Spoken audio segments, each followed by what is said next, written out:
Welcome back to the Chad Hasty Show.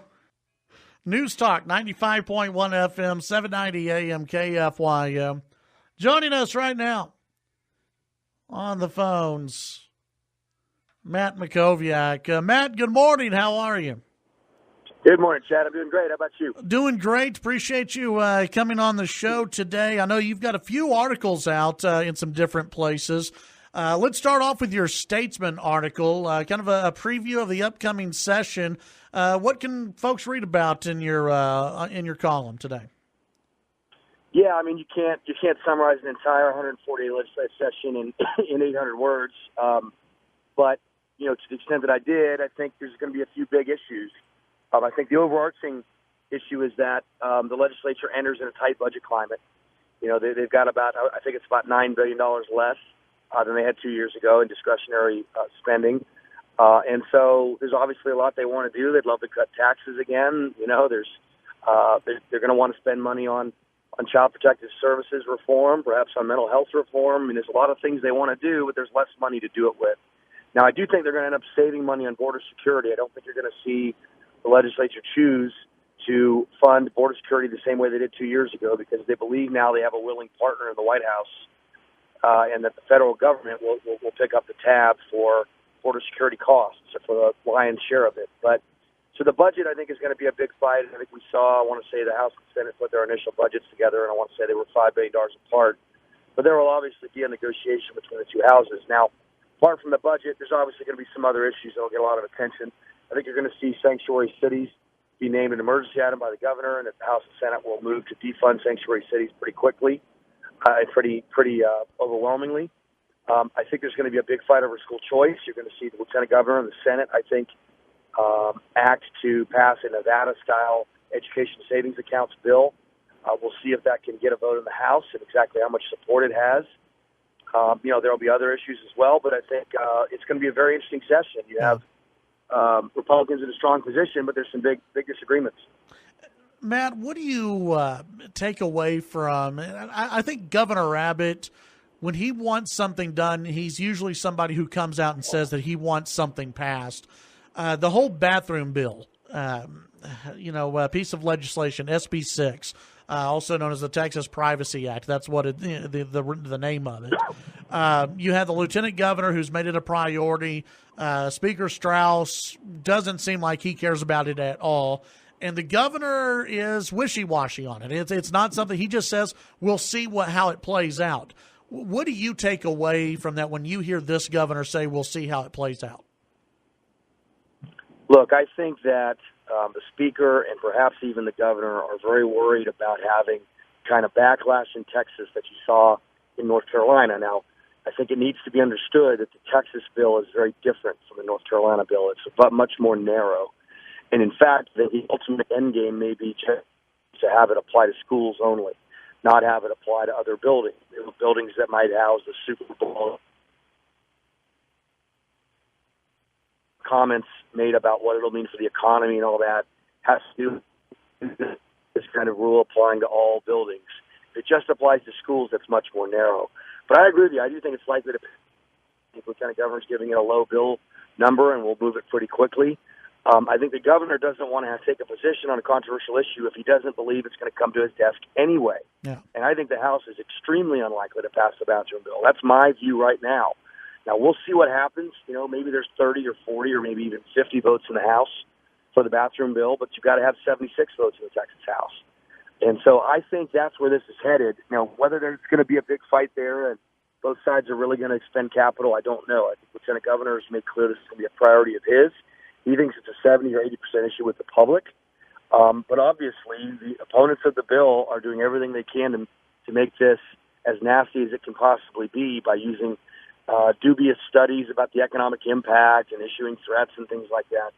Ultimately, I think that the possible end game here is a much more narrow bill that only applies to schools. Whether something like that could get to the Texas House, I think, is a big question. And, of course, the Speaker of the House is going to have a lot to say about that. Visiting with Matt Mackowiak, GOP political strategist. Matt, the first weekend of President Trump has come and gone. Today, we already have word that he's told business leaders he wants to cut regulations by 75% or more.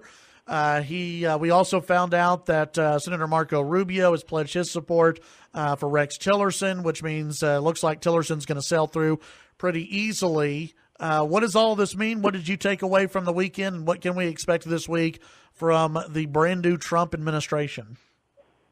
I think there's two ways to look at how things are going. I think on a macro level, things are going fairly well. He's going to get probably all of his cabinet. I mean, Senate Majority Leader McConnell predicted that over the weekend. Every single member of his cabinet will be confirmed. Now, obviously, the Democrats are delaying on a number of them. You only had 2 confirmed. As of the first day of the administration, you had 7 in the Obama administration confirmed on the first day. But you are, I think now because of the 51 vote threshold, you are going to get all of them. That's very good news, including the Secretary of State designee. Obviously, these first day actions he's taking as it relates to executive orders are going to be very significant as well. There's some on trade, some on national security, some on Obamacare, some on foreign policy. There's going to be more to come, but those are going to be very significant as well. Now, look, I did not think the press statement that the White House Press Secretary Sean Spicer gave on Saturday was a very good start. And I've known Sean 10 years. I have a lot of respect for him. I consider him a friend. But I think your credibility is all you have in politics. And it's never worth stepping forward and saying something you know is not true. And if he was trying to build a relationship with the president, I could understand that. I mean, he feels like he has to serve the president. But, boy, I did not think that was a very good start. They need to save their fights for things that matter. And the size of the inauguration crowd, not something that. I think you're breaking up there a little bit, Matt. Are you still there? I'm sorry. That's okay. Yes, I am. I'm sorry. Right. Yeah, I think that you bring up the Sean Spicer statement, and then the next day, Kellyanne Conway coming out and using the phrase alternative facts.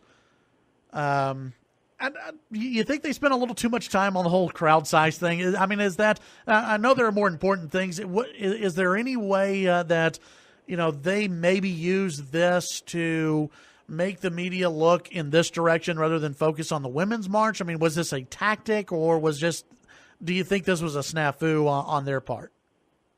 I think probably both. I think they hope they could get out there and pick a fight with the media, and the media is very unpopular, broadly speaking.